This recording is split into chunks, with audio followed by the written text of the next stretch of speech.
Good morning everyone. আর খানিকক্ষণের অপেক্ষা, তারপরেই পৌঁছে যাব এনজেপিতে। ব্যাস, তারপরে আবার জার্নি স্টার্ট হবে পাহাড়ের উদ্দেশ্যে। এরপর আমাদের গন্তব্যস্থল হলো Darjeeling, the queen of hills. Excitement আমাকে দেখে বুঝতেই পারছেন আপনারা। তবে শুধু আমি নয়, সুপ্রিয়দা আর মিহুলিও ভিডিও নিচ্ছিল ব্লগিংয়ের জন্যে। সাতকাহন উপকথা দেখছেন তো আপনারা। ওখানে যে ট্যাক্সি স্ট্যান্ড রয়েছে, আমরা এখন সেই উদ্দেশ্যেই যাচ্ছি। ওইখানে আমাদের অলরেডি গাড়ি বুক করা রয়েছে, ওনারা এসে ওয়েট করছিলেন আমাদের জন্যে। দার্জিলিং যাওয়ার জন্যে আমরা দুটি গাড়ি বুক করেছিলাম। জার্নিতে ছিল বৃষ্টি ভেজা রাস্তা আর সবুজ, যেদিকেই তাকাচ্ছি সেদিকেই সবুজ। আর যেতে যেতে হঠাৎই দেখা মিলল চা বাগানের, যেদিকেই তাকাচ্ছি সেদিকেই চা বাগান। কি দারুণ না! ওই দেখুন দূরে পাহাড়টা দেখা যাচ্ছে।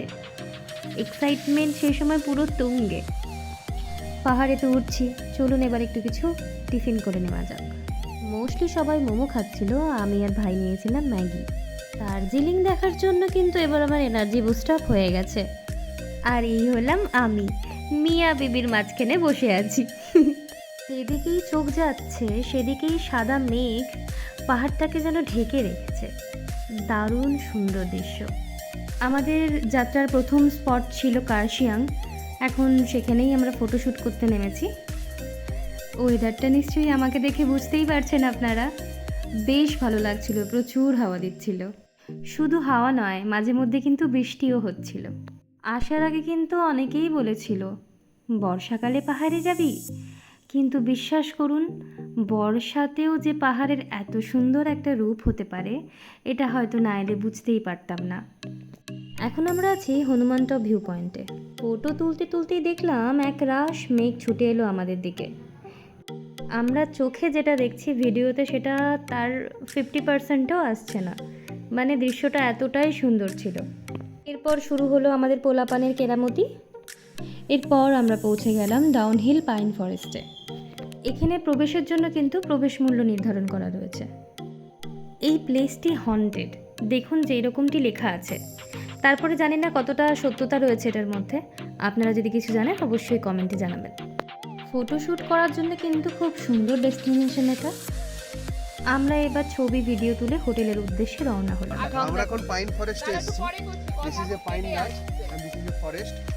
This is some kind of মেঘের ছায়া ছায়া। ওকে, তো আমরা এখন দীঘার সমুদ্র সৈকতে যাব। কোথায় আছো? আমরা এখন কোথায় আছি? আমরা এখন আছি ভুটান বর্ডারে, ঠিক আছে? ভুটান বর্ডার থেকে আমরা পুরুলিয়াতে অযোধ্যা পাহাড় দেখতে যাব। এখন আপাতত আমরা আছি ডাউন হিল। এখানে কি ভূত থাকে, যে ভূত চলছে, ওই যে দেখো একটা ভূত ছবি তুলছে, একটা ভূত ছবি তুলছে, ঠিক আছে? একটা ভূত ছবি তুলছে, সাদা রঙের শাড়ি পরা, মানে শাড়ি পরে। ও একটা ভূত, একটা মানুষ। জামা, তাহলে আপনারা ভুল দেখছেন। ওটা আসলে আসলে আমরাও কিন্তু ভূত, আমরাও ভূত, ক্যামেরাতে ধরা পড়ছি, ক্যামেরায় ধরা পড়ছি।